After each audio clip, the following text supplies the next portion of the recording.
فاتحة.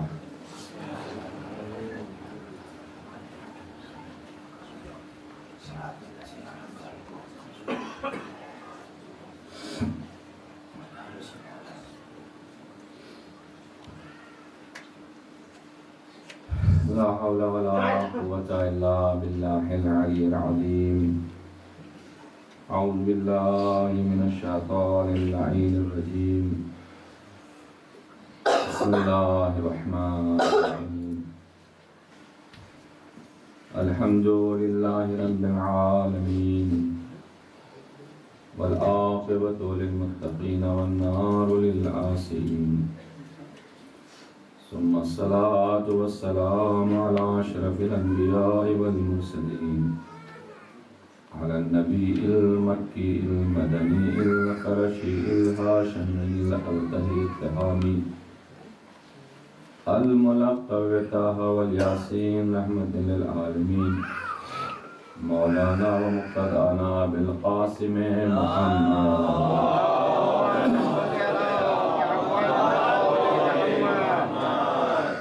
وعلى أخيه علي بن أبي طالب الذي قال على منبره سلوني سلوني قبل أن تفقدوني، وعلى بنته فاطمة الزهراء سيدة نساء العالمين، وعلى سبته الحسن والحسين سيد شباب أهل الجنة، ومن ذرية الحسين عليهم الصلاة والسلام، لعنة الله على آبائهم أجمعين من عصرنا إلى قيام يوم الدين.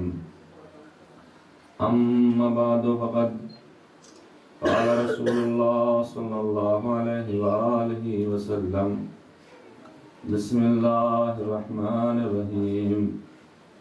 إني تارك فيكم الثقلين كتاب الله وعترتي وأهل بيتي، ما إن تمسكتم بهما لن تضلوا بعدي، إنهما لن يفترقا حتى يرد علي الحوض. صلاة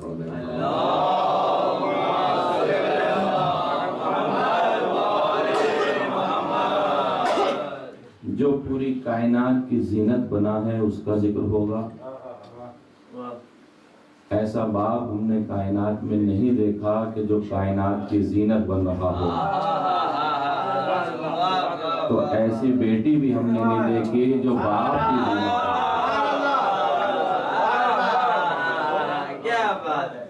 تذکرہ اس باپ کا بھی ہوگا اور ذکر اس بیٹی کا بھی ہوگا. باپ ایسی زینت بنا کہ اس کا کوئی مثیل اور مثال نہ ملا. بیٹی باپ کی ایسی زینت بنی کہ اس کا کوئی جواب نہ.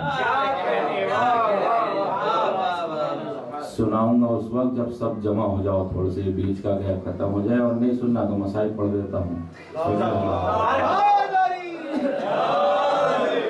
اب میری کیونکہ آخری مجلسیں ہیں, یہ آخری مجلس اس کے بعد اس کل کی ہے. اب تو سن لو بھائی تھوڑا بہت جو ہے سن لو.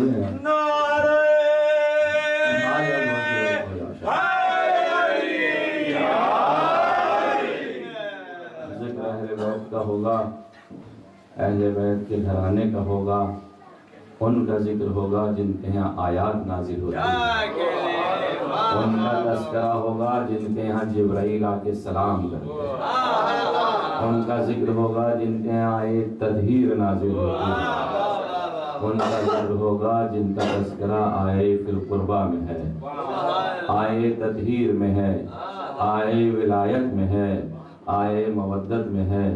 اس لیے کہ ان کے تذکرے کے علاوہ کوئی اور ذکر اچھا نہیں ہے. کوئی کتنا ہی عمل کر لے, اور ان سے کہا کس نے تھا عمل کرنے کو بھائی, کوئی کتنا ہی عمل کر لے, ان سے بہتر کوئی نظر نہیں آتا, ان سے اچھا کوئی نہیں لگتا. ان کا نام بھی اچھا لگتا ہے, ان کا ذکر بھی اچھا لگتا ہے, ان کی گفتار بھی اچھی لگتی ہے, ان کا عمل بھی اچھا لگتا ہے. اور جسے اچھا نہ لگے ہمیں وہ اچھا نہیں لگتا.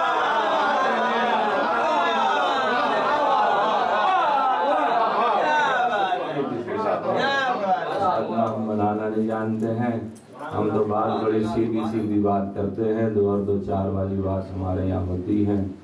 ہماری سمجھ میں تو آج تک لوگ کہتے ہیں کہ آپ غلو کرتے ہیں, ہماری سمجھ میں تو آج تک لفظ غلو نہ آیا. اگر ہم عربی کو دیکھیں, لغت کو دیکھیں, تو ہماری سمجھ میں تو آج تک لفظ غلو نہ آیا. دیکھو غلو کہتے کسے ہیں, ایک لفظ پڑھوں گا, ذمہ داری آپ کی ہوگی, ایک لفظ پڑھوں گا. بھائی ساجد ناراض نہ ہوئیے گا, آپ نے جو موضوع دیا اس پہ بھی میں آؤں گا. ایک سلوات پڑھ دیں محمد.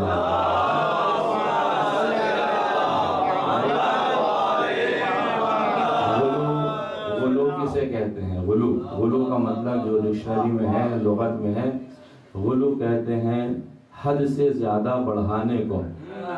تو بھائی حد ہمیں بتا دیں.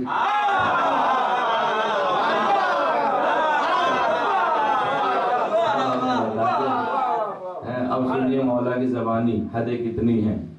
ابھی جو لفظ غلو پہ لوگ بحث کرتے ہیں, اب اس میں مولا کی زبانی سنیے. مولا ارشاد فرماتے ہیں نزلونی عن الربوبیہ. نزلونی, یہ لفظ غلو کا جواب دے رہا ہوں مولا کی زبانی. نزلونی عن الربوبیہ وارفعوا عنا حدود البشریہ وقولوا فینا ما شئتم. یہ میرے جملے نہیں, مولا علی علیہ السلام کے جملے ہیں. مولا کہتے ہیں ہمیں رب کی حدوں سے نیچے رکھنا, ہمیں رب مت بنانا.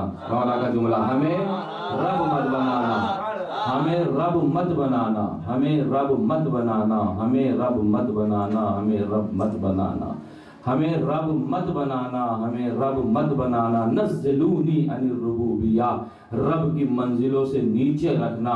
وارفعوا عنا حدود البشریہ, حدود بشر سے ہمیں اوپر رکھنا.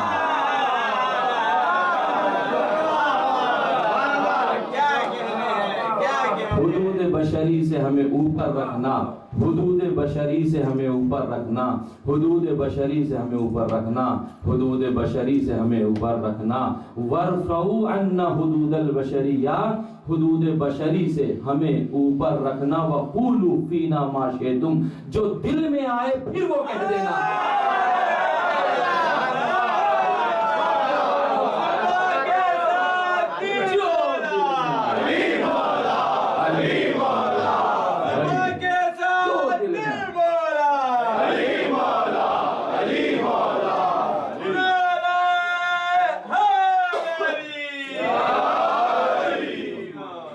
بھائی اب دیکھیے تو مولا نے ارشاد فرمایا ہے نا، اے بشر اپنی حد کو دیکھ اور پھر ہمیں دیکھ.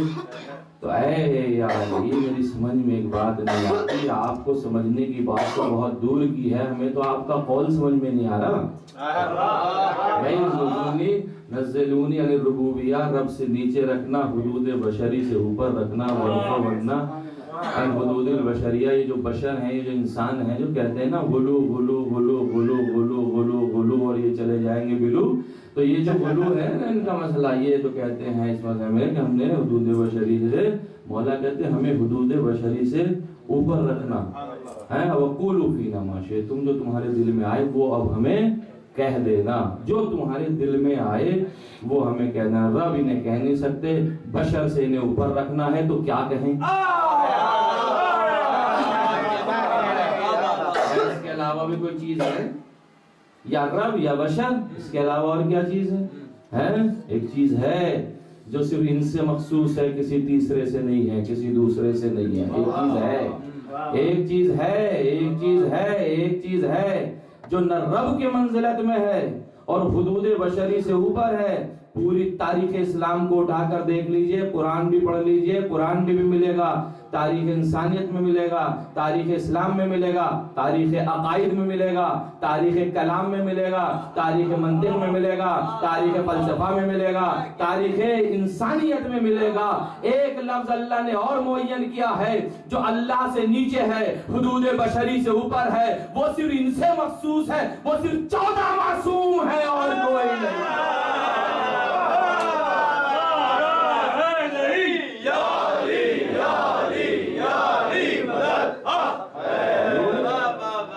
کیسے تو بولو ہے. ہم نے کہا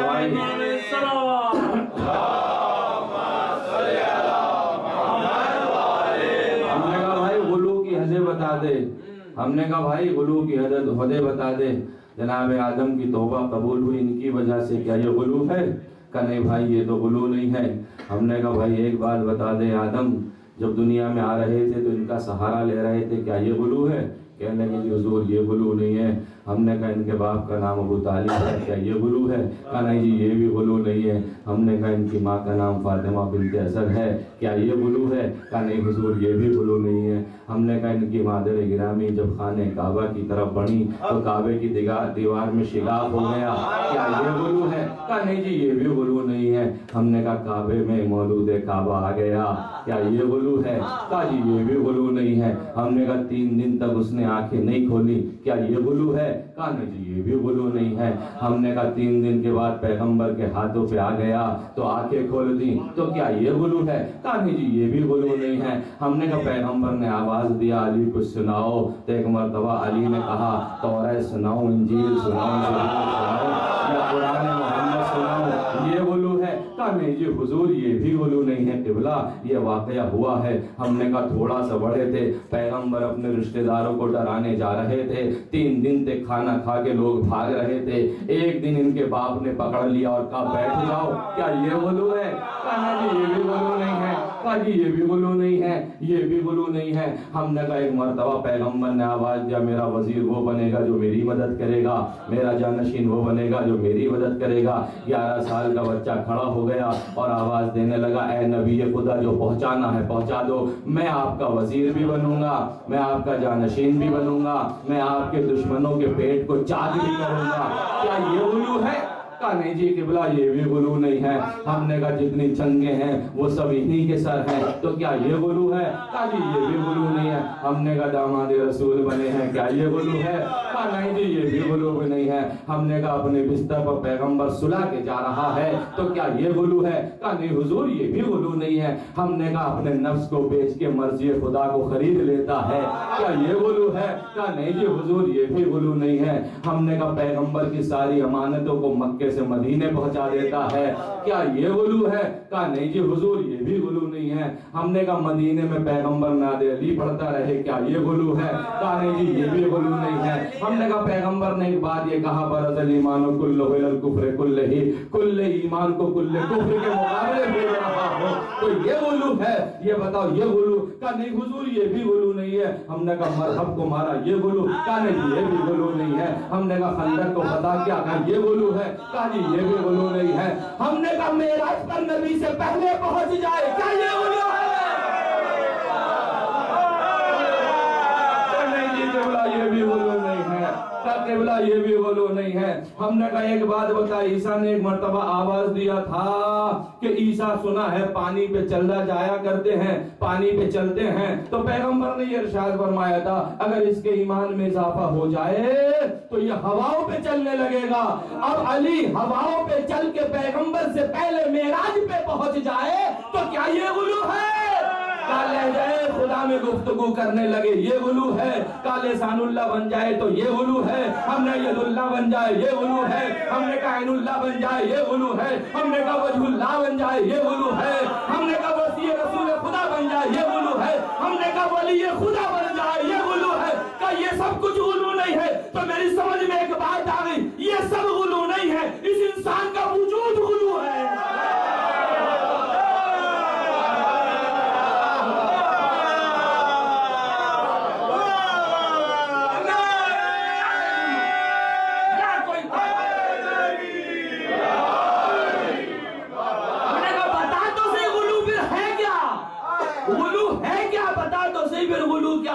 میں نے مولا کائنات کی حیات طیبہ ولادت سے لے کر اور معراج کی منزلوں تک پہنچا دی. عزیزان گرامی, کہیں غلو نظر آیا؟ کہیں غلو نظر نہیں آئے نا. غلو کہتے ہیں حدوں سے زیادہ بڑھانے کو, اس کا نام ہوتا ہے غلو. عزیزوں ہم علی کی حدوں تک پہنچ ہی نہیں سکتے, اس لیے نہیں پہنچ سکتے کہ ہماری حدیں محدود ہیں, مولا محدود ہے.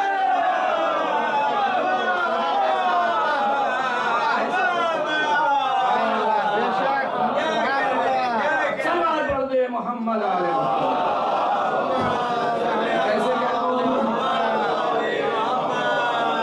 کیسے کہہ دیں گے غلو ہے بھائی, یہ غلو ہے, یہ غلو ہے, نہیں ہو سکتا عزیزان گرامی. اس لیے کہ حدود بشری سے ہمیں اوپر رکھنا, خود کہہ رہے ہیں حدود بشری سے ہمیں اوپر رکھنا. جب حدود بشری سے یہ اوپر آئے گا تو اس کا مقصد یہ ہوا کہ انسانوں سے یہ افضل ہوگا, ملائکہ سے یہ افضل ہوگا, کائنات میں یہ افضل ہوگا, یہ ہر شے سے افضل ہوگا. قرآن نے اس کا تذکرہ افضلیت سے کیا, حدیثوں نے اس کا ذکر افضلیت سے کیا. کائنات میں کوئی بندہ ایسا لا کر کے دکھا دو, کائنات میں کوئی علی کا ہم پلہ لا کر کے دکھا دیئے کہ جس کا قصیدہ قرآن بھی پڑھتا ہو, جس کا قصیدہ حدیثیں بھی پڑھتی ہوں, جس کا قصیدہ ملائکہ بھی پڑھتے ہوں, جس کا قصیدہ چرند بھی پڑھتے ہوں, جس کا قصیدہ پرند بھی پڑھتے ہوں, جس سے پناہ حیوان بھی مانگتے ہوں, جس کو مولا جو ہے وہ ہر شے مانتی ہو. کائنات میں کوئی انسان آپ کو ایسا نہیں ملے گا. تو جب سب کچھ اس پر خدا کے علاوہ ثابت آتا ہے تو تو پہلے خدا کو سمجھ پھر علی کو سمجھ. اس علی کی ایک خاصیت, ایک فرد جو آخری میں اس دنیا کو عدل و انصاف سے بھرنے والی ہے, اس کا نام ہے مہدی آخر الزمان.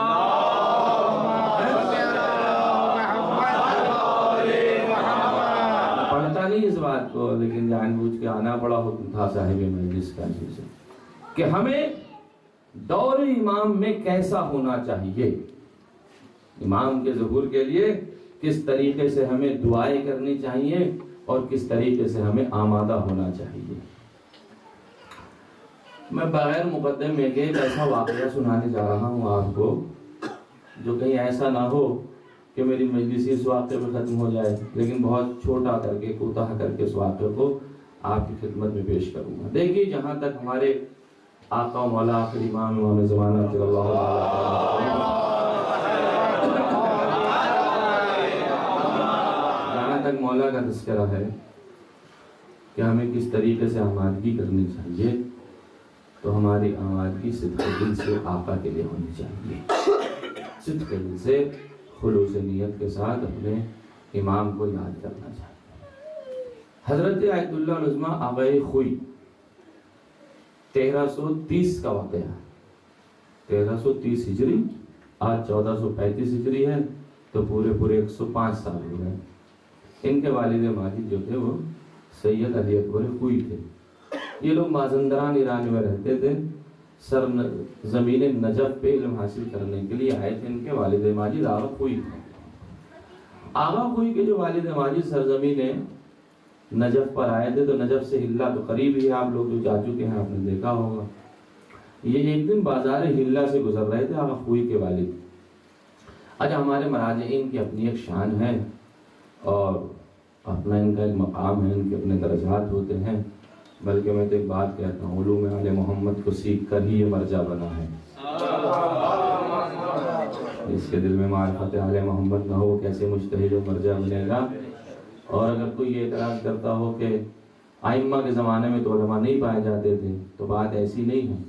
ائمہ کے زمانے میں بھی علماء پائے جاتے تھے، لیکن وہ خاموش تھے۔ کیوں؟ اس لیے کہ تارے تو دن میں بھی نکلتے ہیں، ستارے دن میں بھی نکلتے ہیں، لیکن سورج کی وجہ سے دکھائی نہیں دیتے۔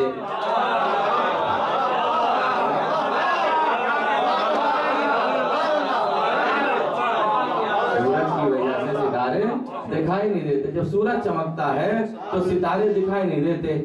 جب امامت کا چراغ چمکتا ہے تو علماء دکھائی نہیں دیتے تھے۔ تو یہ علماء اس وقت بھی پائے جاتے تھے، ایسا مرحلہ نہیں ہے عزیزان گرامی۔ اب اس موضوع کی طرف تو نہیں ہے نا میرا موضوع، ورنہ دوسری بات رہ جائے گی، جو دوسرا حکم ہے اس کی تعمیل رہ جائے گی۔ یہ کہتے ہیں کہ میں سرزمین ہلا پر پہنچا، آغا خوئی کے والد ماجد اکبر علی خوئی کہتے ہیں میں پہنچا، میں نے دیکھا ایک مکان ہے، جو ادھر سے میں نے دیکھا کہ یہ مسجد نظر آ رہا ہے، دوسری طرف جو میں دیکھا تو مکان نظر آ رہا ہے، اور تیسری طرف جو میں نے جا کے دیکھا امام بارگاہ نظر آ رہا ہے۔ بھائی ابھی تک تو مثالیں بھی سیدھی تھی کہ 2 in 1، اب تو یہ 3 in 1 دکھائی دے رہا ہے۔ بھائی ایک سم سے دیکھیے تو آپ کو مسجد نظر آ رہی، دوسری طرف سے دیکھیے امام بارگاہ نظر آ رہا، تیسری طرف سے دیکھیے تو وہ مکان نظر آ رہا۔ یہ ماجرا کیا ہے؟ بازار سے گزر رہے تھے، ایک دکان والے کے قریب سے گزرے، اور گزرنے کے بعد میں کہتے ہیں کہ بھائی یہ کس کا مکان ہے؟ کہا تمہیں نہیں معلوم یہ کس کا مکان ہے؟ کہا نہیں۔ کہا لگتا ہے شہر میں نئے آئے ہوئے ہو۔ کہا ہم مازندران ایران سے آئے ہوئے ہیں، نئے ہیں۔ کہا یہ شیخ علی کا مکان ہے۔ کہا یہ شیخ علی کون؟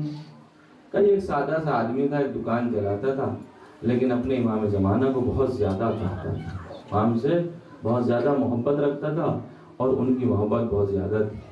اور اس کا مزاج ایسا تھا کہ جب بھی کوئی چھوٹی موٹی لڑائی جھگڑا شہر کے اندر ہو جاتی تھی تو یہ اپنی دکان چھوڑ کے، اپنا مکان چھوڑ کے جنگل میں چلا جاتا تھا، اور جنگل میں جانے کے بعد میں امام سے شکوہ کیا کرتا تھا، اور امام سے کہتا تھا مولا اب تو آپ آ جائیے، اتنے لڑائی جھگڑے ہو رہے ہیں، اتنے قتل و غارت ہو رہے ہیں، اتنی مشکلات بڑھی ہوئی ہیں، اب تو آپ آ جائیے، اگر آپ اب نہیں آئے تو آپ کب آئیں گے؟ اور امام سے شکوہ کرنے لگا مولا اگر آپ نہیں آئے تو میں آپ سے ناراض ہو جاؤں گا۔ اب دیکھیے کتنا بڑا جملہ ہے، مولا آپ نہیں آئے تو میں آپ سے ناراض ہو جاؤں گا۔ یہ بالکل اسی طریقے سے جیسے جناب موسیٰ کے زمانے میں ایک آدمی تھا، اور وہ بکریاں چگایا کرتا تھا، چرایا کرتا تھا، اور ایک دن بکریوں نے جب اسے زیادہ پریشان کیا تو کہنے لگا پالنے والے اگر تو مجھے مل جاتا تو تیرے سر میں تیل بھی ڈالتا، تیرے کنگھی بھی جلتا، تیرا پیر بھی دباتا، تیرا وزن بھی دباتا۔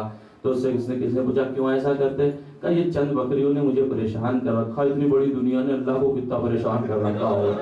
اور جناب موسیٰ آگے بڑھے، اور جناب موسیٰ نے سن لیا، اگر خبردار کیا بات کرتے ہو، اللہ کے بارے میں کوئی ایسی باتیں کرتا ہے؟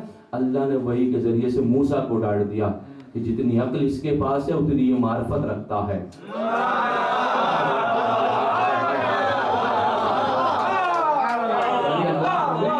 اللہ کو بھی کتنا معرفت کا خیال ہے۔ آپ نے دیکھا موسیٰ خبردار اس کو کچھ مت کہنا، جتنی عقل اس کے پاس میں ہے اتنی یہ معرفت رکھتا ہے۔ اب جتنی معرفت شیخ علی کے پاس تھی، کہہ رہے تھے کھڑے ہو کے میں آپ سے امام ناراض ہو جاؤں گا۔ اب ایک دن پڑوس میں ان کے بہت جھگڑا ہوا، کسی نے کسی کو مار دیا۔ اب لڑائی جھگڑے یہ دنیا میں تو ہوتے رہتے ہیں۔ یہ اب ناراض ہو کر کے میدان میں چلا گیا، آدھی رات گزرتے گزرتے صرف امام کے لیے دعا کر رہا ہے، مولا اب آ جائیے، اب مجھ سے دیکھا نہیں جاتا ہے، اور اب آپ کے چاہنے والے کتنے ہیں وہ دیکھیے، پوری مسجد اللہ میں آپ کے لیے دعائیں ہوتی ہیں، دعائیں ندبہ ہوتی ہے، دعائیں فرج ہوتی ہے، دعائیں تعجیل فرج ہوتی ہے، دعائیں سلامتی ہوتی ہے۔ مہدیہ میں آ کے دیکھیے وہاں دعائیں ندبہ کیسے لوگ رو رو کے پڑھتے ہیں۔ مولا آپ اب بھی نہ آئے تو پھر اب کب آئیں گے؟ آپ ابھی بھی نہ آئے تو آپ پھر کب آئیں گے؟ آپ بتائیے کون سا ایسا مرحلہ ہے کب آئیں گے؟ بھائی یہ دعا مانگ رہا تھا اپنی آنکھوں کو بند کر کے، کسی نے آ کے اس کے پشت پر ایک ہاتھ رکھا، ہاتھ رکھنے کے بعد میں اسے مڑ کے کہہ دیا آپ نے ڈسٹرب کر دیا، میں اپنے امام سے گفتگو کر رہا تھا۔ بہانے والا کہتا جسے تم بلا رہے تھے وہی تو ہے، جسے تم بلا رہے تھے وہی تو اب خلوص ہے اس کا۔ اس نے اس معرفت کے ساتھ امام سے بلایا، کہا کیا بات کا مولا دیکھیے اتنے لڑائی ہیں، فساد ہے، جھگڑے ہیں، دنیا میں کتنی مشکلات ہے، آپ کے چاہنے والے کتنے ہیں، آپ کے چاہنے والے اتنے، کم سے کم اب تو آپ آ جائیے، آپ اب نہیں آئیں گے تو آپ کب آئیں گے؟ مولا نے کہا کہاں ہیں ہمارے چاہنے والے، کہاں ہیں ہمارے چاہنے والے؟ ہلا میں ہمارے چاہنے والے یا تم ہو یا وہ قصاب ہے جو گوشت بیچتا ہے، اس کے علاوہ ہمارے چاہنے والے کہاں ہیں؟ کہا مولا اب ظاہر سی بات امام کا چاہنے والا تھا، یہ تو نہیں کہہ سکتا تھا نہیں مولا آپ کی بات میں یہ نہیں وہ نہیں، کیونکہ مولا کی معرفت رکھتا تھا، چاہتا تھا نہیں مولا میرے ذہن جہاں تک کام کر رہا ہے آپ کے چاہنے والے بہت زیادہ ہیں، آپ سے محبت رکھنے والے بہت ہیں، آپ آ تو جائیے۔ کہا اچھا ٹھیک ہے تم کہہ رہے ہو تو ایسا کرو تمہارے پورے شہر سے 40 مومنین جو ہمیں چاہنے والے ہوں وہ تم جمع کر لو اور ہم آ جاتے ہیں۔ مسجد اللہ اور شہر اللہ کا واقعہ ہے، اچھا کوئی ہم عام آدمی بھی نہیں سنا رہا، آقا ہوئی اتنے عظیم ہیں اور ان کے والد ماجد بھی عظیم ہیں، وہ سنا رہے ہیں کہ میں نے جا کر کے واقعہ کو سنا۔ شیخ علی سے کہا کہ آپ 40 آدمی جمع کر لیجئے اور اس قصاب کو ہمارا سلام بھی کہنا اور اس کو بھی لے کر کے آنا، اور اس قصاب سے کہنا کہ اپنے ساتھ میں کچھ بکریاں لے کر کے آئے، جمع ہوا، محل موقع پر پہنچ بھی گئے، وہ وعدہ بھی ہو گیا، 40 مومنین بھی توڑ جوڑ بن کے سب جمع کر لیے گئے جیسے ہو سکتے تھے، جس اعتبار سے جو بالکل پیور مومن ہوں ان کو جمع بھی کر لیا گیا اور اس جگہ پر بیٹھا بھی لیا گیا۔ اب دعائے فرض شروع ہو گئی، دعائے فرض ہو رہی، آدھی رات گزر گئی، کہاں مولا ہیں کہاں آ رہے ہیں، کوئی سراغ نہیں ملتا ہے، کوئی خبر نہیں ملتی ہے۔ ایک مرتبہ جب دعا اپنے وجد میں آئی اور یہ دعا پڑھ رہے تھے تو آسمان سے ایک نور نازل ہوا، اور جیسے ہی نور نازل ہوا تو یہ سب سمجھنے لگے وہاں 40 وہ تھے اور 2 یہ تھے، 42 آدمی تھے کہ ہاں بھائی لگتا ہے امام تشریف لا رہے ہیں۔ اب شیخ علی کے گھر پہ آ کر کے وہ سواری رکی، جیسے شیخ علی کے گھر پہ آ کر کے وہ سواری رکی تو شیخ علی کے گھر کے چھت کے اوپر سواری رکی تو مولا نے شیخ علی کے ذریعے سے اس قصاب کو بلایا۔ اب قصاب اوپر گیا اور مولا سے گفتگو شروع ہوئی، مولا نے ایک قصاب سے کہا ایک بکری جو ہے وہ ذبح کر دو، ایک بکری ذبح ہو گئی، خون پر لانے سے گرنے لگا۔ مولا نے آواز دیا شیخ علی تم اوپر آ جاؤ، شیخ علی دوڑے گئے، مولا ہمیں بلا رہے ہیں، آوازیں آ رہی ہیں۔ شیخ علی جب اوپر پہنچے تو قصاب سے کہا ایک بکری اور ذبح کر دو، جب اس نے ایک بکری اور ذبح کر دی تو خون پر لانے سے گرنے لگا۔ اب مولا نے تیسرے آدمی کو آواز دیا تم 40 میں سے جو بھی ہے وہ اوپر آ جائے۔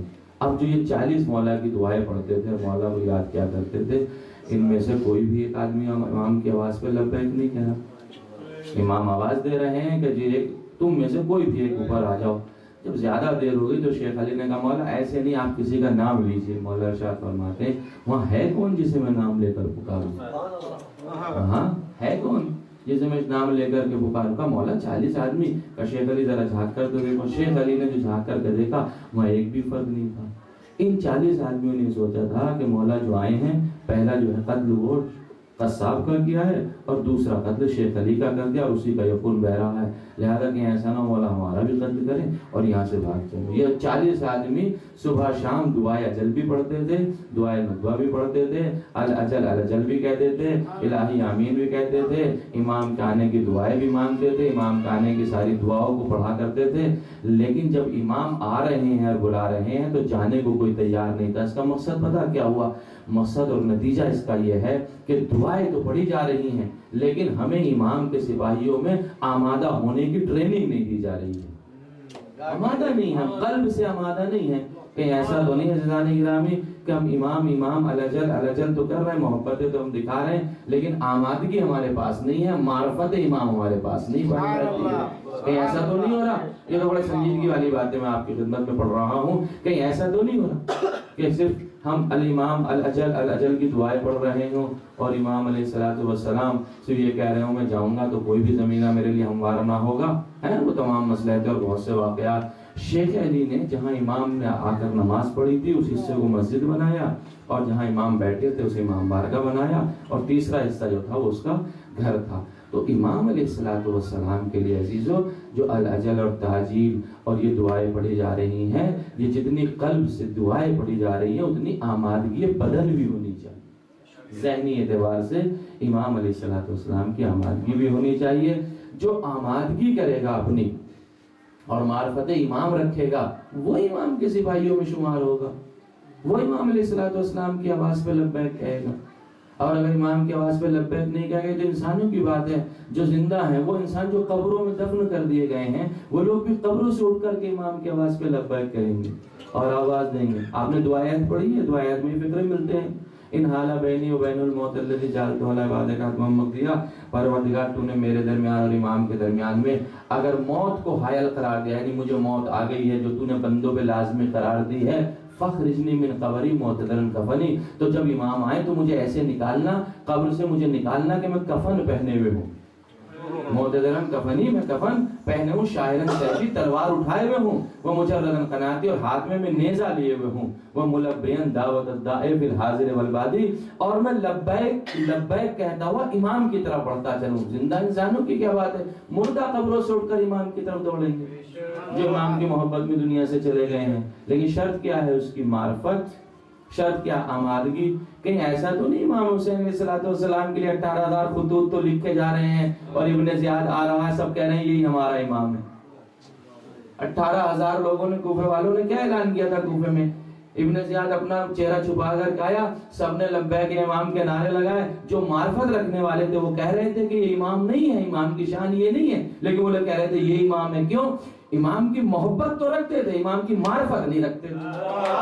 کیا کہہ رہے ہیں, سبحان اللہ. معرفت کوئی معمولی چیز ہے, امام کے آنے کی تیاریاں کرنا کوئی معمولی چیز ہے. تو جب دل چاہا اس طریقے سے امام علیہ السلام خود ہمارے چھٹے امام امام جعفر صادق علیہ السلام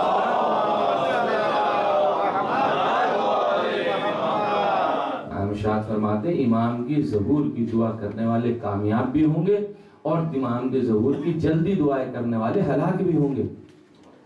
یہ کیا مسئلہ ہے بھائی, دعا کرنے والے کامیاب بھی ہلاک بھی ہوں گے.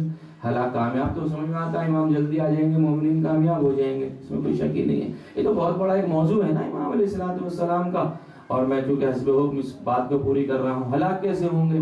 ہلاک اس اعتبار سے ہوں گے کہ امام علیہ السلام کی دعائیں کر رہے ہیں لیکن آمادہ نہیں ہے, معرفت امام نہیں ہے. ابو بصیر کا آپ کو واقعہ ہے, اور سن لیجیے, دیکھو بھی 2-4 منٹ ادھر ادھر ہو جائیں تو معاف فرمائیے گا, میں اس لیے کہ وہ پوری معرفت امام کی بات آپ کی, اور جو آپ کے اعتبار سے کیفیت والی باتیں تھی وہ شروع میں نے پڑھ بھی دی تھی تاکہ آپ تشنا نہ رہ جائیں, اور آخر میں شہزادی سلام اللہ علیہ کے موضوع پر لے کر انشاءاللہ ربط مسائب دے دوں گا. ابو بصیر کا واقعہ چھٹے امام کا دور ہے.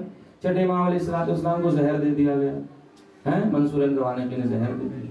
منصور دوانقی نے جب زہر دیا تو ابو بصیر کا واقعہ راوی چلا, اور راوی کوفے کے راستے سے مدینے جا رہا ہے, اور سرزمین کوفہ پر ابو بصیر کے یہاں ٹھہر گئے.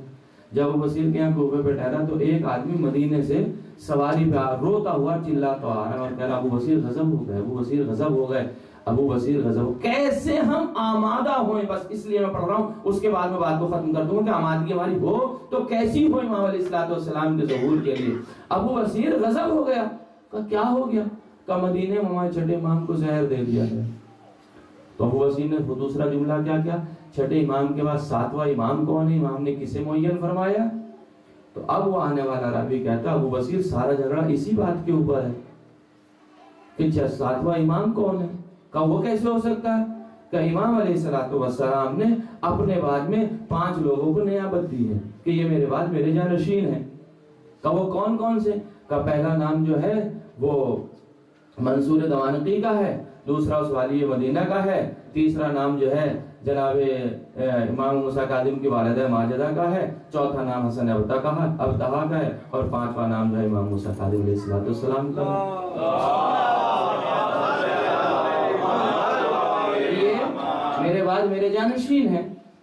اب ابو بصیر چونکہ معرفت امام رکھتا ہے, ابو بصیر چونکہ معرفت امام رکھتا ہے, سرزمین کوفہ ہے, ابو بصیر نے ایک مرتبہ سوچا کہ منصور دوانقی کا نام تو ہو ہی نہیں سکتا, اس لیے کہ ظالم بادشاہ ہے اور ظالم امام بن نہیں سکتا. اسی طریقے سے اس کا نائب ہے, اس کا نائب بھی جو ہے وہ امام نہیں ہو سکتا ہے. اب رہی بات ام حمیدہ کی, ام حمیدہ امام بن نہیں سکتی اس لیے کہ عورت امام نہیں بنتی ہے. اب بچی بات حسن ابتہا کی. اب پیغمبر کی روایت ابو بصیر کہہ رہے ہیں, پیغمبر ارشاد فرماتے ہیں کہ ہر امام کے بعد اس کا بڑا بیٹا امام ہوگا, اگر بڑا بیٹا اس لائق نہیں ہے تو اس کا چھوٹا بیٹا امام ہوگا۔ حسن ابتہ چونکہ بڑے ہیں، اگر بڑا بیٹا اس لائق ہوتا امام بنے تو امام ساتویں امام کا نام نہ دیتے۔ اس کا مقصد یہ ہے کہ حسن ابتہ بھی امام نہیں ہے، اب بچے ساتویں امام موسیٰ کاظم علیہ السلام وہ امام ہوں گے۔ اسے کہتے ہیں معرفت امام۔ یہ ہے عزیز و معرفت امام۔ اس طریقے کی معرفت جو ہمارے دلوں میں ہوگی، اب الاجل پڑھتے ہوئے مزہ بھی آئے گا، اب دعا کی امام کے ظہور کی دعائیں کرتے ہوئے بھی ہمیں مزہ آئے گا، امام علیہ السلام کا صحابہ اور صحابی بننے میں مزہ آئے گا۔ اب یہ تو بڑی طولانی روایات اور بحث ہیں، اس پہ تو حضرت مولانا سعدی حسن صاحب قبلہ نے بڑی مجلسیں پڑھی ہیں، یوٹیوب پورا بھرا ہوا ہے، ان کی مجالس سے پورا عزاداری اور یہ سب بھرا ہوا، بالخصوص امام کے موضوع کے اوپر، امام علیہ السلام کے کہ 313 صحابی ہوں گے تو کون سے ہوں گے، یا 40 مومنین امام کے ہوں گے تو وہ کون سے ہوں گے، اس میں 50 عورتیں ہوں گی تو عورتیں کون سی ہوں گی، 13 مومنات 40 میں سے ہوں گی تو وہ کون سی ہوں گی، یا وہ 10,000 کا لشکر جو امام کی مدد کے لیے آئے گا وہ کون سا ہوگا۔ یہ تمام بحثیں بڑی طولانی ہیں، یہ اگر آپ کو مراجعہ کرنا ہے مولانا سعدی حسن صاحب کو اللہ انہیں کی حفاظت فرمائے، آپ ان کی ویڈیو سنیے یا ان کی کیسٹیں سنیے، آپ کو خلاصہ مل جائے گا، اور وہاں سے آپ کو پورے ایک طریقے سے ترتیب مل جائے گی کہ امام علیہ السلام کا کون انسان کس طریقے سے انتظار کر سکتا ہے۔ ہم تو اس کا ذکر کرنے کے لیے بیٹھے ہیں، یہ تو حسب حکم میں نے آپ کی خدمت میں عرض کر دیا کہ جو پوری کائنات کا زینت بن رہا ہے، اور اس کی زینت زینب بن رہی ہے۔ زینب کا نام رکھا اس لیے گیا تھا، حالانکہ عبرانی زبان میں زینب کا نام ہے بہت زیادہ رونے والی، اور اپنے یہاں زینب کا معنی زین اور اب سے مل کے بنا ہے، زین اب یعنی باپ کی زینت، اور جب کثرت استعمال ہوا، لفظ استعمال ہوتا رہا تو یہ لفظ استعمال ہوتے ہوتے زینب بن گئے، باپ کی زینت۔ آپ دیکھیں بغیر مقدمے کے آپ یہ سوچئے، پورے ایک باغ کی زینت جو چمن کی زینت پھول ہوتے ہیں، اور پھولوں کی زینت جو اس کی خوشبو ہوا کرتی ہے، گھر کی زینت اس کے گھر کے بچے ہوا کرتے ہیں، گھر کی بھی مکان کی زینت وہ مکین ہوتا ہے جو وہاں رہا کرتا ہے، ہر چیز کے لیے کوئی نہ کوئی زینت ہوا کرتی ہے۔ اسی طریقے سے اس پوری کائنات کے لیے کوئی شے زینت بنی ہے تو وہ مولا کائنات ہے۔ حقیقت میں اب میں بڑی سنجیدگی کے ساتھ آپ کی خدمت میں باتوں کو پیش کروں گا، بہت ہی سنجیدگی ہے۔ پوری کائنات کے لیے اگر کوئی شے بنی ہے تو وہ زینت مولا علی بنے۔ آپ کہیں گے اتنی بڑی بات کیسے کہہ رہے ہیں حضور، کیا یہ غلو نہیں ہے؟ ہم نے کہا اتنی ساری باتیں سنا دی، اب بھی غلو سمجھ میں آیا؟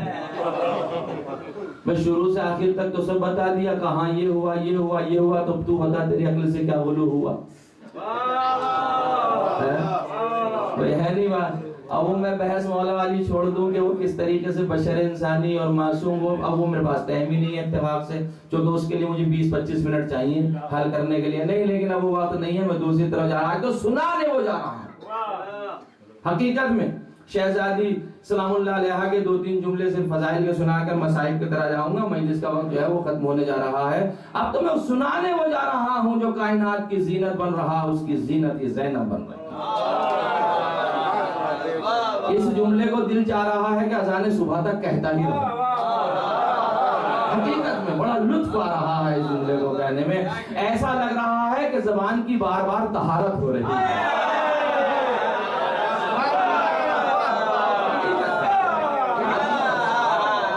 منور ہے، زبان جا رہی ہے، بار بار ایسا لگ رہا ہے کہتے رہے۔ کیا عظیم ہستی کا نام ہے علی، اور کیا عظیم شخصیت کا نام ہے زینب۔ جناب عبداللہ کی تاریخ تھوڑی سی میں نے شروع کی تھی امام بارگاہ میں، سمجھے آپ وہاں پہ آیا تھا، اور جناب عبداللہ کی سخاوت تک میں آیا تھا۔ لوگوں کا یہ اعتراض ہوتا ہے کہ جناب عبداللہ کربلا کیوں نہیں گئے تھے، تو انہوں نے اب 2 وجہ لکھتے ہیں علماء کرام۔ اب یہ میں باتیں نوجوان بھائیوں کے لیے بیان کرتا ہوں، بزرگوں سے بڑی معافی چاہوں گا، انہیں تو سب چیزیں معلوم ہوتی ہیں، یہ اپنی مجلس میں 2-3 دن نکتے دیتا رہتا ہوں تاریخ کے، تاکہ بچوں کے ذہنوں میں بھی رہے۔ جناب عبداللہ کے لیے 2 چیزیں ملتی ہیں، ایک چیز تو ملتی ہے کہ جناب عبداللہ نابینا ہو گئے تھے، انہیں دکھائی نہیں دیتا تھا، تو اس لیے وہ ساتھ میں نہیں گئے تھے۔ دوسری بات یہ ملتی ہے کہ جاتے وقت، یہ دوسری روایت ہے، دوسری روایت ملتی ہے کہ جناب عبداللہ جاتے وقت مدینے میں تھے نہیں، یہ روایت ملتی۔ تیسری روایت ملتی ہے کہ جب جناب عبداللہ مدینے میں آئے تھے تو انہوں محمد کو انہوں نے بعد میں مکے سے پہلے پہنچایا تھا، یہ بھی روایت ملتی ہے. ایک روایت یہ بھی ملتی ہے خود جناب عبداللہ نے جناب اونا محمد کو جناب زینب کو دیا تھا اور یہ کہا تھا میری طرف سے یہ بچوں کو قربان کر دینا. یہ تو اختلافات روایات ہیں, اس میں بحث نہیں کرنا چاہ رہا عزیزان گرامی. جناب عبداللہ علیہ السلام اس وقت باحیات تھے جس وقت جناب زینب شام سے پلٹی ہیں, سمجھ رہے ہیں, اس وقت پلٹی ہیں, وہ باحیات تھے اور زندہ تھے. جناب زینب سلام اللہ علیہ کی حیات طیبہ شام سے, میں ذرا سا شام میں جاؤں گا چونکہ وہ خطبہ بھی رہ گیا تھا ان کے گھر پہ, اس کے 2-3 جملے آج آپ کی خدمت میں پڑھوں گا, پھر وقت مصائب دے دوں گا, وقت میں گنجائش نہیں. جس وقت شہزادی دو عالم کو درباری یزید میں لے جایا گیا, میں مصائب نہیں پڑھ رہا ابھی, آپ روئیے گا نہیں, خیر واسو اگر خطبہ خود آئیں گے اسے کون روک سکتا ہے. درباری یزید میں لے جایا گیا ہے, اس وقت شہزادی نے خطبہ دیا ہے اپنا, اور بالکل تاریخ یہ بتاتی ہے کہ اونٹوں کے درمیان میں جو گھنٹیاں گلوں میں ڈالی ہوئی تھی وہ بھی نہیں ہل رہی تھی, اس طریقے سے بالکل خاموشی چھائی ہوئی تھی. تو جناب زینب سلام اللہ نے جملہ ارشاد فرمایا, اور وہ تھوڑی سی باتیں میں نے وہاں پڑھ دی تھی, تھوڑی سی باتیں آپ کو یہاں پڑھتا ہوں. زننتا یا یزید, اے یزید تو نے کیا یہ گمان کر لیا ہے. اب یاد رکھیے گا آپ اسیر بنائی ہوئی ہیں, سید سجاد ساتھ میں ہیں, بھیا کا پورا ماجرا دیکھ کر کے آئی ہیں, دربار یزید ہے, شام میں ہیں, اسیر بنا کے والد شام ہو چکی ہیں. وہ تمام چیزیں میں نے اس سے پہلے جو خطبہ ہمارا سجاد نے دیا وہ چھوڑ دیا, وہ نہیں پڑھا, اب میں ڈائریکٹ وہیں پاتا. زننتا یا یزید, اے یزید تو نے یہ گمان کر لیا ہے کہ تو نے ہمیں زمین اور آسمان کے درمیان میں محبوس کر لیا ہے, ہمیں اسیر بنا لیا ہے, تو اس میں تیری کامیابی ہے. کیا تو نے یہ گمان کر لیا ہے کہ ہمیں اسیر بنا کر بازاروں میں پھرایا گیا ہے, تو اس میں تیری کامیابی ہے. کیا یزید تو نے یہ گمان کر لیا ہے کہ ہمارے اسیر بنانے سے تیرا خدا تجھ سے راضی ہو جائے گا, یہ ہرگز نہیں ہو سکتا ہے. اے یزید کیا تو نے یہ گمان کر لیا ہے کہ ہم اسیر بنا کر تیرے دربار میں آ گئے ہیں تو لوگ تیری اس بات پہ واہ واہ کریں گے, شجاعانہ داد دیں گے, تیری ستائش کریں گے, تیری کامیابی کا ڈنکا مچائیں گے. کیا تو نے یہ گمان کر لیا ہے یزید, کیا تو نے یہ گمان کر لیا کہ ہم اسیر بنا کر تیرے دربار میں آ گئے ہیں تو تو اپنی فتح کا اعلان ہمیشہ کرتا رہے گا. اس طریقے سے شہزادی زینب سلام اللہ علیہ ایک ایک چیز کو گناتی جاتی. اب اس کو گنانے کے بعد میں جب یزید کی طرف سے اب پیغمبر اسلام کی طرف پلٹتی ہیں خطبہ دیتے ہیں, تو اب آپ خطبہ ارشاد فرماتی ہیں اور کہتی ہیں یزید سن, جب روز محشر برپا ہوگا اور میرے نانا سامنے آئیں گے تو اس وقت تو دیکھ لے گا کہ جیت تیری ہوئی ہے یا جیت ہماری ہوئی ہے. اور اسی میں ایک جملہ ارشاد فرماتی ہے یزید تو یہ سوچتا ہے کہ تیری جیت ہوئی ہے تو یاد رکھنا اگر اذانوں میں ہمارے نانا کا نام آ رہا ہوگا تو ہم جیت رہے ہوں گے, ورنہ پھر تیری کوئی کامیابی نہیں. اور اب دوسرا جملہ ارشاد فرماتی ہے اور ہمیں تو اس بات کی امید ہے اور امید تھی کہ جو لوگ, دیکھیں یہ کتنا پرمانا جملہ ہے اور کتنا عظمتوں سے بھرا ہوا جملہ ہے, کہ جو لوگ ہمارے آزاد کردہ غلاموں کی اولادیں ہیں. یہ اشارہ کس طرف ہے, میں تھوڑا سا تشریح دے دوں آپ کو, یہ اشارہ کس طرف ہے. فتح مکہ جب پیغمبر کے زمانے میں ہوا تھا تو ابو سفیان اسلام تو لایا نہیں تھا, اس لیے کہ ابو سفیان جو اس کا دادا تھا یزید کا, ابو سفیان تمام جنگوں میں پیغمبر کا مقابلہ کر رہا تھا. فتح مکہ کے مقابلے میں ابو سفیان جب اسیر ہوا ہے تو اسارت کی وجہ سے اس نے کلمہ شہادت پڑھا ہے. جب کلمہ شہادت پڑھا ہے تو پیغمبر نے اسے آزاد کر دیا. جملہ دیکھیں کہاں سے میں اس سے زیادہ واضح نہیں کر سکتا ہوں شہزادی کا جملہ.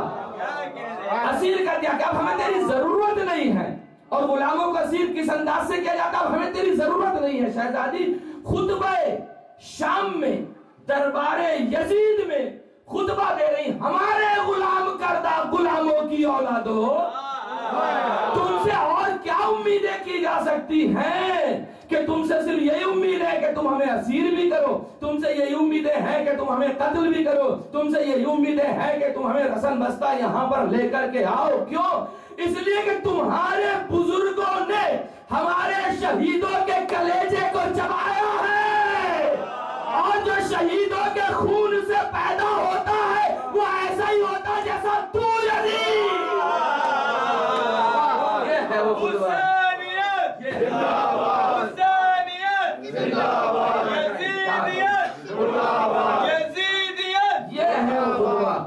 یہ ہے وہ شجاعت جناب زینب سلام اللہ علیہا کی. باپ کی شجاعت آپ نے دیکھی, اب آپ بیٹی کی شجاعت دیکھیے. اب سنیے خطبہ دے رہی ہے اور ایک مرتبہ شہزادی ارشاد فرماتی یزید, اب یہ ورڈنگ میری ہے اور مفہوم شہزادی زینب سلام اللہ علیہا کا ہے, کہیں ایسا نہ لوگ کہہ دیں کہاں سے آپ نے یہ بات پیش کر دی. یزید تجھ سے ڈرپوک اور کمزور اور بزدل ہم نے کائنات میں کوئی نہ دیکھا. یزید تجھ سے ڈرپوک, تجھ سے بزدل, تجھ سے کمزور ہم نے کائنات کے اندر کوئی نہیں دیکھا. اس لیے کہ بزدل اور ڈرپوک وہ ہوتا ہے جو اپنے گھر کی چار دیواری میں ہوتا ہے. تو شام کی چار دیواری میں رہا اور ہم مدینے سے کربلا پہنچ گئے. سوال پڑھ دے محمد اور یاد رکھنا اے یزید, تو یہ سوچتا کربلا کی جنگ کے بعد, کربلا کی جنگ کے بعد تو جیت جائے گا, تو یہ گمان کرتا کہ کربلا کی جنگ کے بعد جیت جائے گا. یزید یاد رکھنا کربلا کی جنگ کے بعد اگر تیرے سپاہیوں میں اضافہ ہوا تو تو جیتا, میرے بھیا کے آزادار بڑھے تو میں جیتا.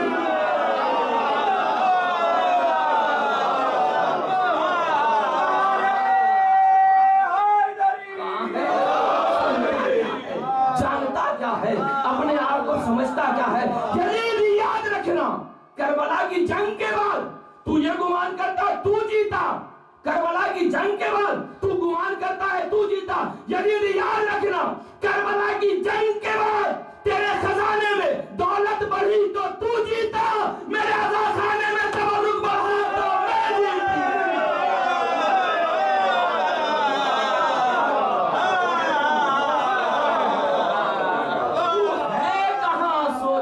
کیا ہے تو جانتا کیا ہے. یزید تو یہ گمان کرتا ہے کربلا کی جنگ کے بعد تو جیت جائے گا. یاد رکھنا ہے یزید کربلا کی جنگ کے بعد, کربلا کی جنگ کے بعد اگر تیرا قلعہ بنا تو جیتا, میرے بھیا کا امام بارگاہ بنا تو میں جیتی.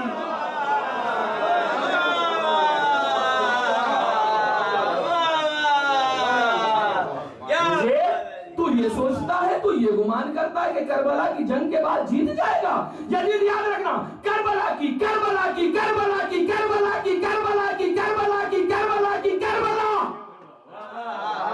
کربلا کی جنگ کے بعد, کربلا کی جنگ کے بعد اگر دنیا میں تیرا پرچم لہرایا تو جیتا, میرا بھیا کا علم لہرایا تو میں جیتا.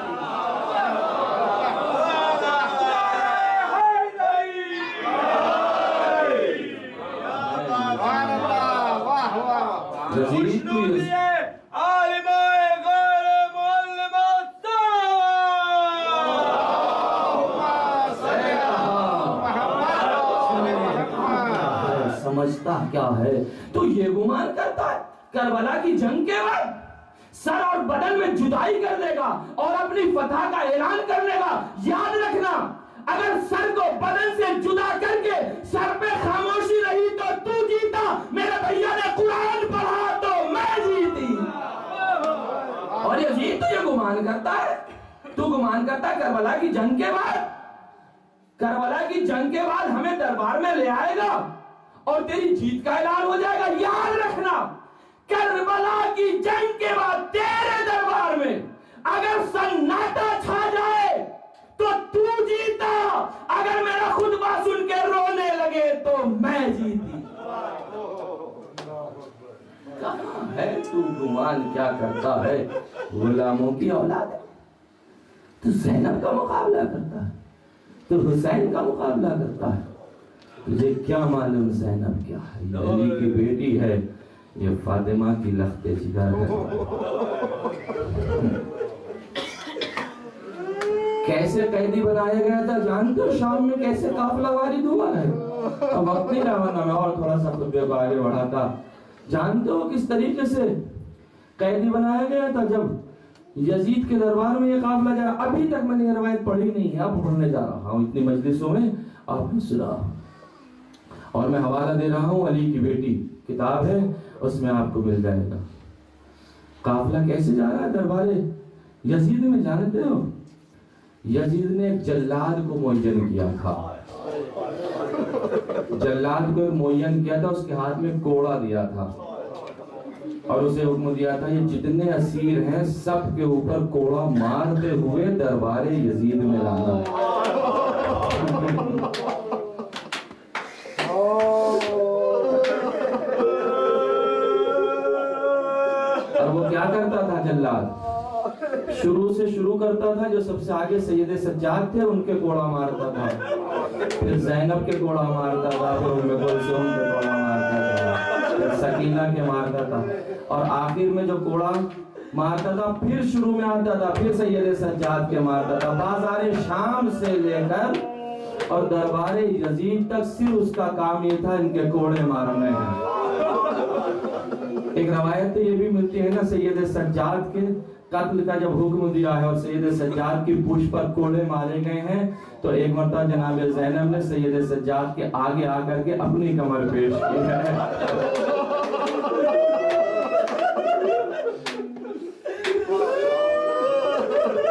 اپنی کمر پیش کی ہے۔ اور جب شہزادی کربلا میں آئی ہیں تو حسین کے مرثیے میں شہزادی نے جملہ پڑھا ہے، بھیا حسین تو نے کہا تھا نا میرے سجاد کا خیال رکھنا، اے بھیا کاش میں اپنی کمر دکھا پاتی۔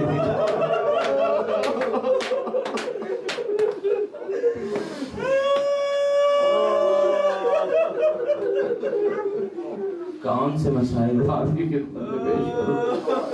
اتنی مظلومات یہ شہزادی 1 سال تک قید خانے میں رہی اور 1 سال کے بعد رہائی ہو گئی، اور جب رہائی ہوئی ہے تو آپ مدینے میں رہ لیں۔ وہ واقعہ ہرا بھی میں نے چھوڑ دیا، وقت نہیں تھا میرے پاس پڑھنے کے لیے۔ زینب کا عمر سے بھی چھوڑ دیا، شہزادی کا کربلا آنا بھی چھوڑ رہا ہوں۔ شہزادی کو کی وہ روایت جو مدینے کی ہے، وہ ایک روایت ذرا موضوع سے ہٹ کر پڑھوں گا اس لیے کہ دل چاہ رہا ہے، وہ روایت میں نے ابھی تک پڑھی نہیں ہے۔ شہزادی نے جب جناب عباس کی مادر گرامی کو یہ خبر دی ہے نا حسین شہید ہو گئے، تو جناب ام البنین نے شہزادی زینب سے کہا نہیں یہ نہیں ہو سکتا کہ حسین کو کوئی شہید کر دے۔ تو شہزادی زینب نے فوراً آواز دیا نہیں عباس بھی شہید ہو گئے۔ کہاں مجھے یقین آ گیا اگر عباس شہید ہو گئے تو حسین شہید ہو جائیں گے۔ پوری شہادت سنائی آپ نے جناب ام البنین کو۔ ام البنین کا طریقہ کار کیا تھا مدینے میں جانتے ہیں؟ جنت البقیع جاتی تھی، جنت البقیع میں 4 قبریں بناتی تھی ام البنین، ایک عباس کی قبر، ایک جعفر کی قبر، ایک عبداللہ کی قبر، ایک امام حسین کی قبر۔ عباس کی قبر جو بنائی تھی اس پہ جاتی تھی اور کہتی تھی عباس تجھے نہیں رہوں گی تیری ماں موجود ہے، عبداللہ تجھے بھی نہیں رہوں گی تیری ماں زندہ ہے، جعفر تجھے بھی نہیں رہوں گی تیری ماں زندہ ہے، رہوں گی تو اپنے آقا حسین کو رہوں گی، اس کی ماں زندہ نہیں ہے۔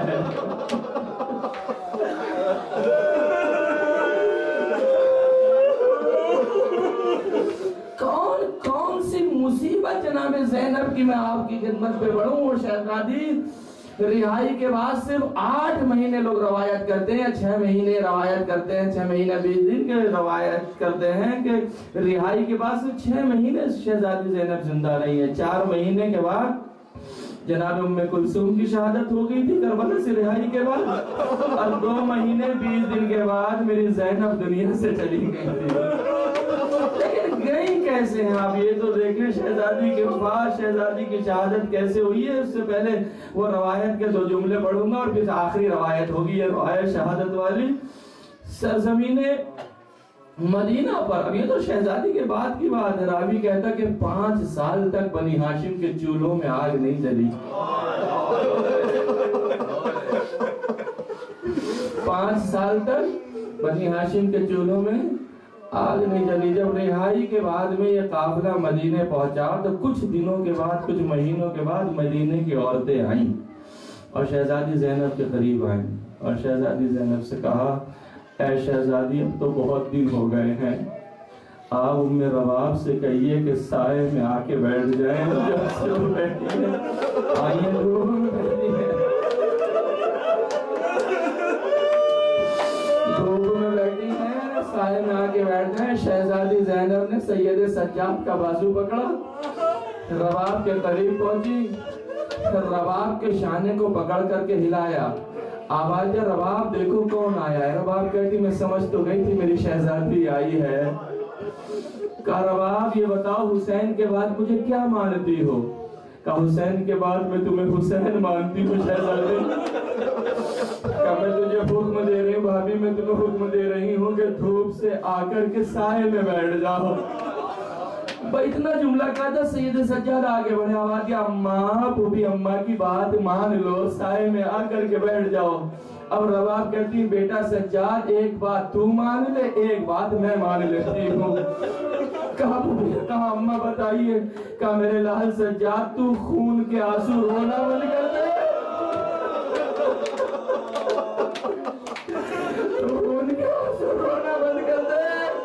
رباب سائے میں آگے بیٹھ جاتی. جان دو سجاد نے کیا بات ہے؟ سجاد کہتے ہیں اماں یہ تو قیامت آ جائے گی, ممکن نہ ہوگا, اس لیے کہ جس کے سامنے اس کی پھوپھی کی چادر چھوٹی گئی ہو, بازوؤں میں رسن بندی ہو, کچھ پر کوڑے لگے ہو, وہ کیسے خون کے آنسو بند کر دے. رباب کہتی ہے اے خالقہ, ایک طرف زینب کا حکم ہے, دوسری طرف حسین سے وعدہ کر کے آئی ہوں. اے خالقہ وہ اتنا کہنا تھا, موت کا پسینہ پیشانی پر آیا. رباب چلائے اماں, سجاد چلائے اماں, اماں جزاکم ربکم و خیر الجزا.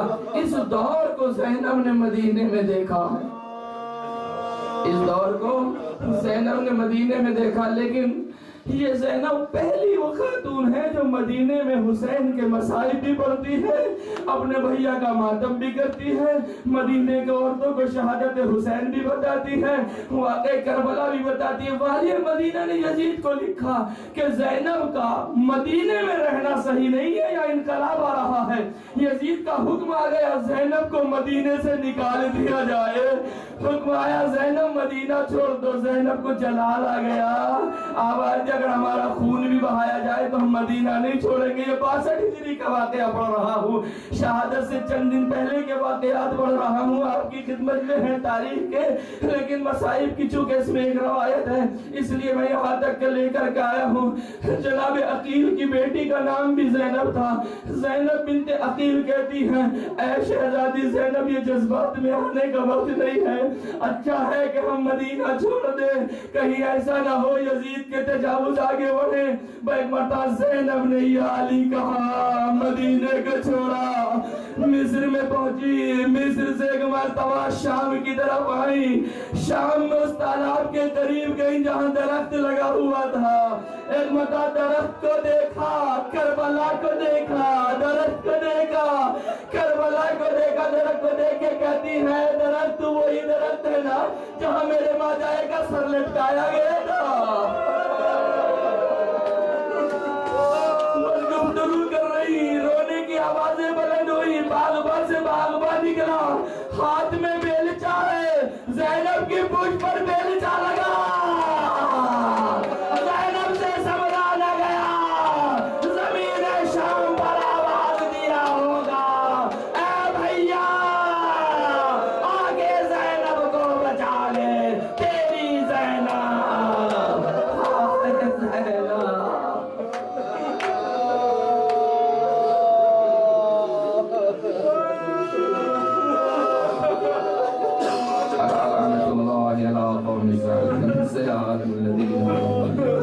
ماتم حسین